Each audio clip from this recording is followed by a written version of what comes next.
Y ahora, de nuevo, otro texto, la crítica a la teología se torna la crítica a la política. Miren, en 1550, un obispo de Bolivia, el primero, se llamaba Domingo de Santo Tomás. Era bien dominico, porque además de llamarse Domingo, era de Santo Tomás, que era domingo. Pero en 1550, en Bolivia, escribe este texto que yo he leído en los archivos de India. Escuchen, lo sé de memoria porque está adelante en mi tesis doctoral. Ha 4 años que para acabar de perderse esta tierra, los españoles, y él era español, han descubierto una boca del infierno por la cual inmolan gran cantidad de gente a su Dios.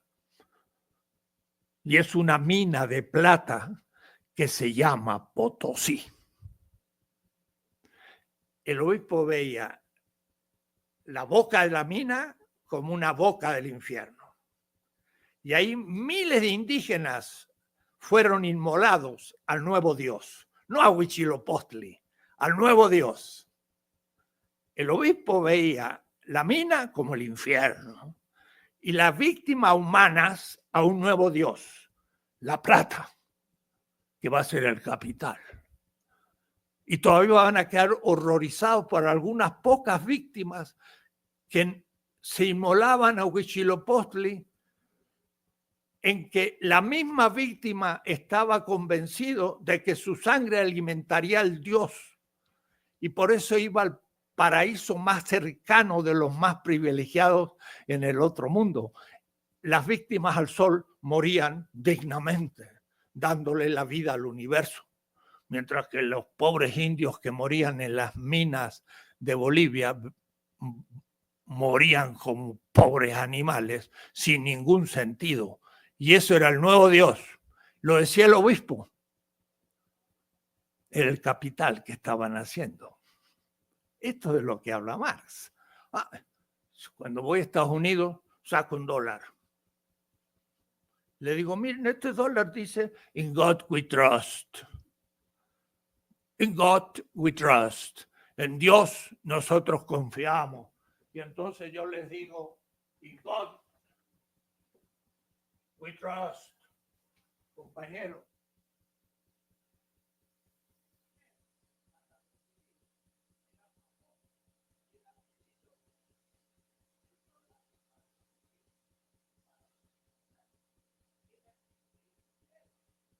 Entonces, en realidad, el que imprimió el dólar se olvidó una L.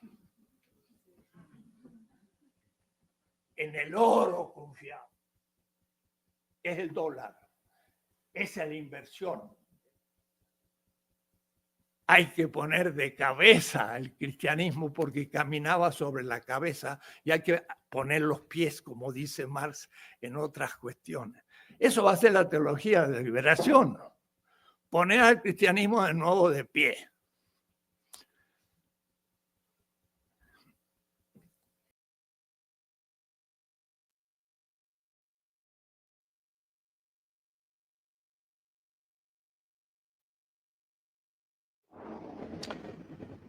In God we trust. En Dios confiamos.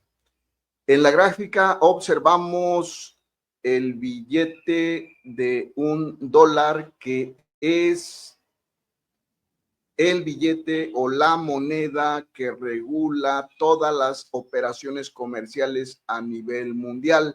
Es el billete oficial de Estados Unidos que hasta hoy en día es la principal potencia económica a nivel mundial. Y bueno, vamos a hacer un pequeño acercamiento para efecto de mostrar la frase, la parte en donde viene la frase en el billete de $1, en donde dice In God we trust, que traducido a español significa en Dios confiamos.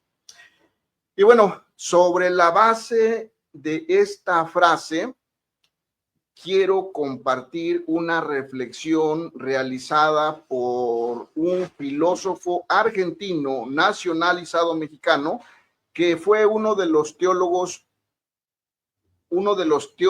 teóricos, también teólogos de la teoría de la liberación en su momento, y teórico actualmente, fue teórico de la 4T, de Morena, de lo que es el humanismo mexicano. Y bueno, mostramos en la gráfica al doctor Enrique Dussel, que de una forma sarcástica, que de una forma reflexiva, que de una forma, pues, metafórica, por decirlo así, él dice: no es cierto, los gringos no quisieron decir "in God we trust". A los gringos se les olvidó ponerle una L a donde dice God, de manera que lo que los gringos realmente quieren decir es "in God we trust", es decir, en el oro confiamos. ¿Por qué razón? Porque si bien es cierto, el dólar es la moneda que regula las operaciones a nivel mundial, cierto es también que para efecto de fundamentar, de basar su riqueza, se requiere necesariamente de un respaldo en lingotes de oro en la Reserva Federal o en los bancos de Estados Unidos. Y bueno, ahora sí que yendo un poquito más allá sobre esta frase que realiza el doctor Enrique Dussel en cuanto hace a que "in God we trust", en el oro confiamos, como Anáhuac MX, nosotros consideramos que pudiera ser cambiar la palabra ni God ni gold, que la palabra pudiera ser "in word mundo, in word we trust", es decir, en nuestra madre tierra confiamos. ¿Por qué razón? Porque en la gráfica que les vamos a compartir, yo creo que ahí vamos a ir entendiendo y vamos a compartir un texto sobre qué debemos de entender por mundo. Mundo, de acuerdo a la definición de RAE, proviene del latín mundus y del griego cosmos. Se entiende como conjunto de todo lo existente, universo, cosmos, creación. Conjunto de todos los seres humanos, planeta del sistema solar donde habitamos los seres humanos, tierra, planeta, globo, es decir, nuestra madre tierra. Dice: en el cristianismo, uno de los 3 enemigos del alma que tienta a las personas son el mundo, el placer y la riqueza. A su vez, también proviene del latín mundus, que significa limpio, y proviene también del griego cosmos, que significa conjunto, ordenado, perfección. De manera que el término greco-latino expresa una noción de creación como un acto de establecimiento del orden en medio del caos. Mundo es una palabra que abarca diferentes significados. En un sentido más amplio se refiere al universo entero, incluyendo todos los astros, la materia, el espacio y la energía. También se utiliza para mencionar nuestro planeta, la Tierra, como el lugar donde vivimos. Como figura teórica, representa a toda la humanidad, resaltando la comunidad entre las personas. Por último, se refiere a la sociedad humana, englobando aspectos culturales, sociales y políticos. Como Anáhuac MX, consideramos que el mundo también incluye a todos los seres vivientes, como son las plantas, los animales, las rocas, montañas, ríos, lagos, océanos, etc. Esto se deduce lógicamente de la poesía de Nezahualcóyotl, que dice: amo el canto del cenzontle, pájaro de 400 voces, amo el color del jade y el enervante perfume de las flores, pero amo más a mi hermano el hombre. De manera que la biodivinidad reside originariamente en la biodiversidad. La biodivinidad en la cosmovisión mexica, es decir, la conexión divina entre los aztecas con la naturaleza. En la religión azteca y la naturaleza, la influencia de la religión en las relaciones de los aztecas con su entorno natural. La religión y las creencias de los mexicas tuvieron un papel fundamental en su relación con el entorno natural que los rodeaba. Los dioses y la naturaleza estaban estrechamente entrelazados en su cosmovisión y rituales. Exploraremos la influencia de la religión en la relación de los aztecas con su entorno natural. La religión de los aztecas se basaba en una multitud de divinidades, cada una con una función específica en el cosmos. Muchas de estas deidades estaban íntimamente ligadas con la naturaleza, como por ejemplo, Tlaloc, el dios de la lluvia y la fertilidad; Xipetotec, el dios de la renovación y el resurgimiento en la primavera; Tlaltecutli, diosa de la naturaleza y la fertilidad; Tlaltecutli, cuyo nombre se traduce a menudo como señor o señora de la tierra, es una deidad de la mitología azteca asociada con la tierra. Según algunas versiones del mito de la creación, Tlaltecutli fue una deidad primordial que fue desmembrada para formar el mundo. Su carne se convirtió en la tierra, su pelo en las flores y hierbas, su nariz en montañas y valles, sus ojos en fuentes y cuevas. La importancia del maíz. El maíz era un alimento fundamental en la dieta de los aztecas y su importancia se extendía más allá de la nutrición. Los aztecas creían que el maíz era un regalo de los dioses y que la diosa del maíz, Chicomecoatl, era responsable de su crecimiento y cosecha. La religión azteca también incluía un festival anual dedicado al maíz llamado Toxcal, en que se llevaban a cabo ofrendas y rituales en honor a Chicomecoatl. También tenemos a la diosa Tonantzin-Coatlicue, nuestra madre tierra. El impacto de la religión en la agricultura. La relación de los mexicas con la naturaleza estaba estrechamente relacionada con la agricultura. La religión azteca incluía prácticas agrícolas específicas como el uso de calendarios agrícolas para determinar los tiempos de siembra y cosecha, y la realización de ofrendas a los dioses para asegurar una buena cosecha. Los mexicas creían que si no se realizaban las prácticas religiosas adecuadas, se producían malas cosechas y desastres naturales. La importancia del agua en la religión azteca. El agua era otro elemento vital en la relación de los aztecas con la naturaleza.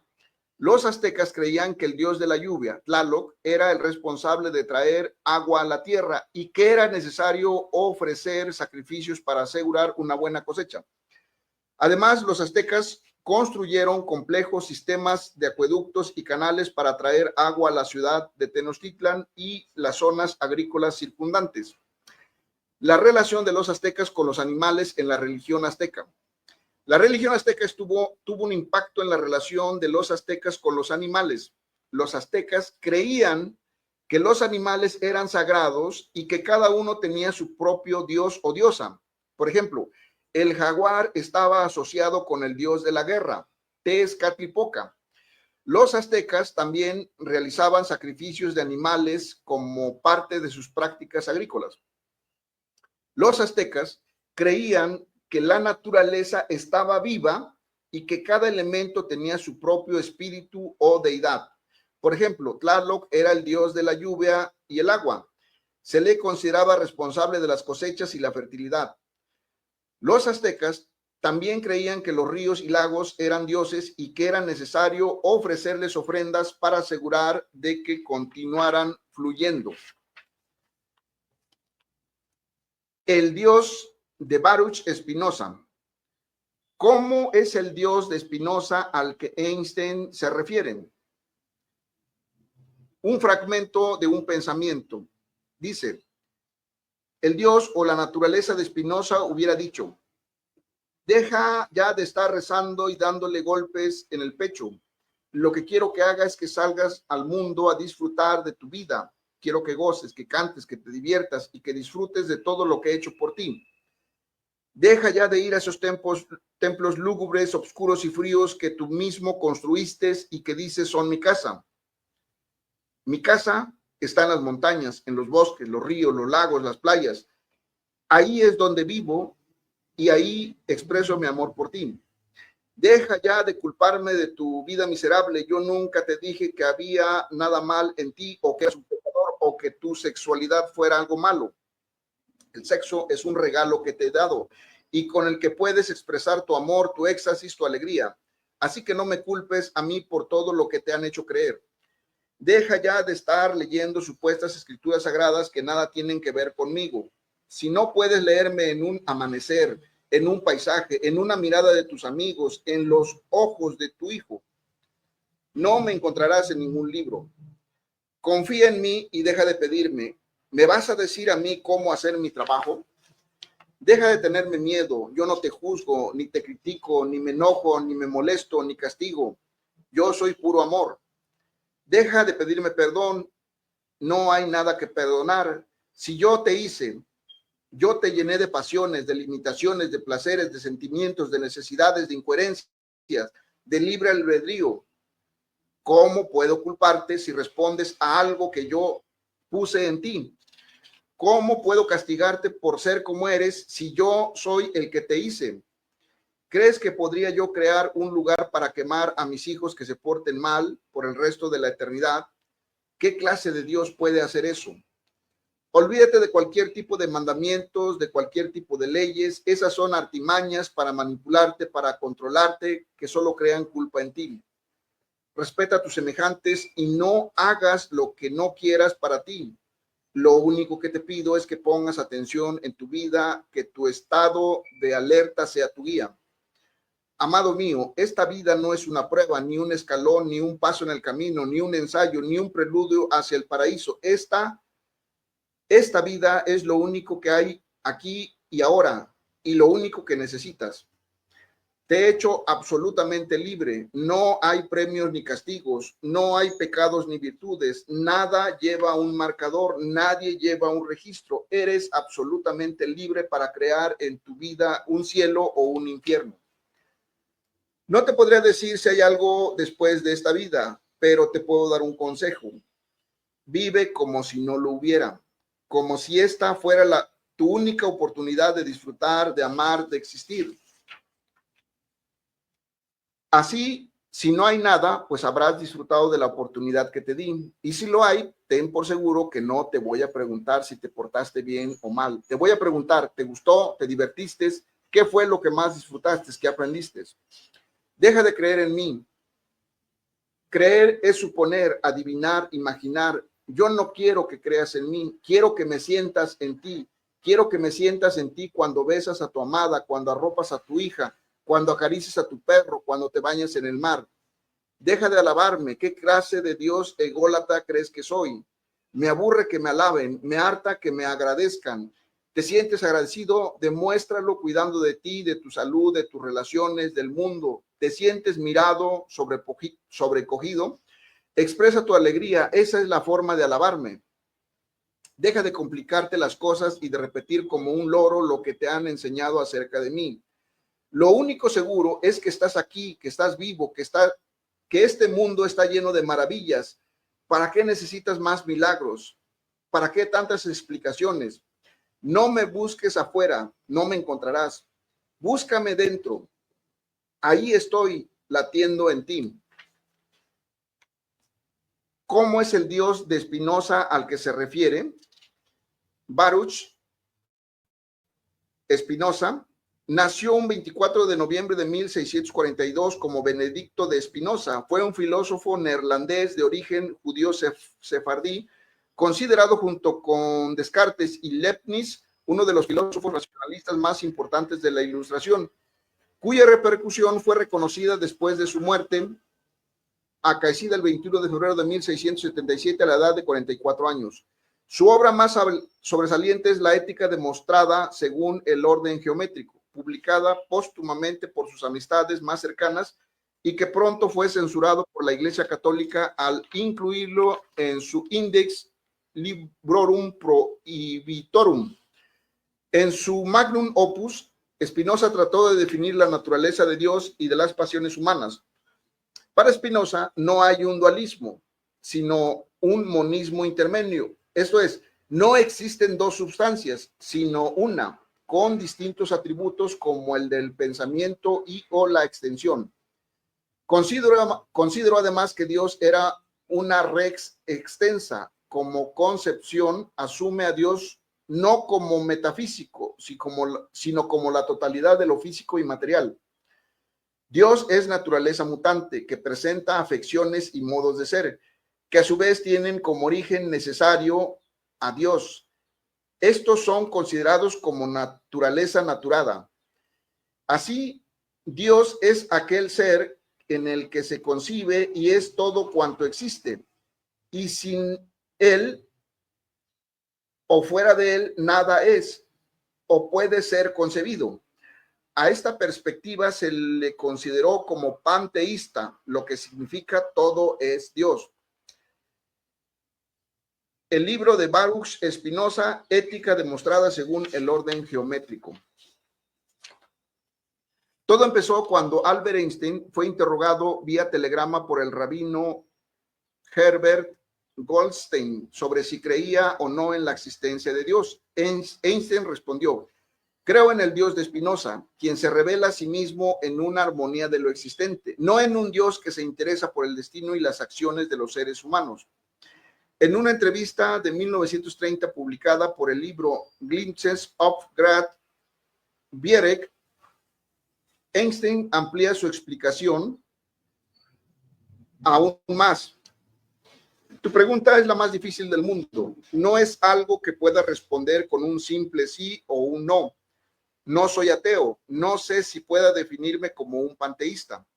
El problema en cuestión es demasiado vasto para nuestras mentes limitadas. ¿Puedo contestarte con una parábola? La mente humana, no importa qué tan estrenada esté, no puede abarcar el universo. Estamos en la posición del niño pequeño que entra a una inmensa biblioteca con cientos de libros de diferentes lenguas. El niño sabe que alguien debe haber escrito esos libros. No sabe cómo o quién. No entiende los idiomas en los que esos libros fueron escritos. El niño percibe un plan definido en el arreglo de los libros, un orden misterioso, el cual no comprende, solo sospecha. Esa, me parece, es la actitud de la mente humana, incluso la más grande y culta en torno a Dios. Vemos un universo maravillosamente arreglado que obedece ciertas leyes, pero apenas entendemos esas leyes. Nuestras mentes limitadas no pueden aprehender la fuerza misteriosa que mueve las constelaciones. Me fascina el panteísmo de Spinoza, porque él es el primer filósofo que trata al alma y al cuerpo como si fueran uno mismo, no dos cosas separadas. René Descartes contra Baruch Spinoza respecto a la sustancia de Dios. Descartes y Spinoza pertenecen a la misma corriente de pensamiento, el racionalismo, una corriente filosófica que sostenía que solo por medio de la razón se puede descubrir ciertas verdades universales. Spinoza estudió detalladamente la filosofía de Descartes y descubrió incoherencias rechazando sus conclusiones. La principal diferencia entre el pensamiento de ambos es su idea de lo que es la sustancia de Dios. En Principios de la filosofía, Descartes define la sustancia como lo que existe, de tal forma que no tiene necesidad más que de sí mismo para existir. Descartes llega a la conclusión de que existen tres sustancias distintas. 1, la sustancia pensante, es decir, el yo o el alma. 2, la sustancia infinita, es decir, Dios. Y 3, la sustancia extensa, la persona o el mundo. De ahí viene su frase: primero pienso y luego existo. La propuesta cartesiana se puede resumir así: para que exista interconexión entre dos órdenes diferentes, el de la sustancia pensante y el de la sustancia extensa, se necesita un tercero común que permita evaluar ambas sustancias. Esa es principalmente la sustancia del dualismo cartesiano: claudicar metafísicamente al problema, o sea, conferir a Dios la tarea de garante metodológico que permita la interconexión entre las dos sustancias. El punto de partida de Spinoza es radicalmente opuesto, pues afirma que pensamiento y extensión no son dos sustancias diferentes, sino que son dos atributos de una misma sustancia, la naturaleza, o metafóricamente dicho, de Dios.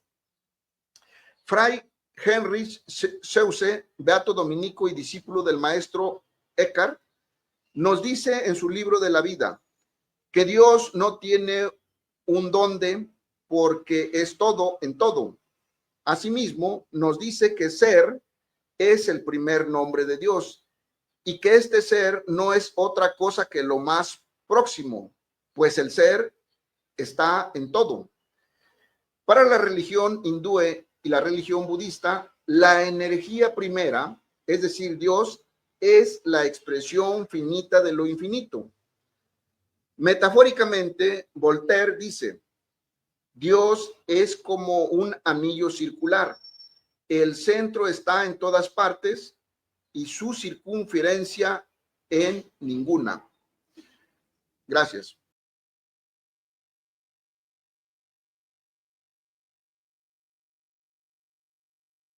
Eso nos lo preguntaba un mapuche, él sabe lo que es, pero no tiene extrema conciencia tampoco. ¿Quién soy? Eso supone reconstrucción de mi historia. Y entonces ahora sí tenemos que rehacer lo que somos. Y en el caso de la filosofía, la historia nacional. Mire, cuando hubo un congreso hace 6 años en Sudcorea, presentaron la primera historia de la filosofía budista en Corea del Sur. Nunca se había escrito. Ahora se escribe. Toman conciencia de la historia. Y no, hemos publicado el primer tratadito de la historia del pensamiento filosófico latinoamericano, del Caribe y latino. Incluimos a los 50 millones de latinos en América Latina. Y la fecha de ese libro dice 1300, 2000. 1300 es simbólico, pero no es 1492. Los aztecas, los incas, los chipchas, los tupi guaraní y los mapuches tienen una visión del mundo. Son sabios. Sabios en el sentido, como diría Tomás de Aquino, el que sabe ordenar las cosas. Porque hay científicos que pueden ser doctores en física, matemática, y ni saben lo que es.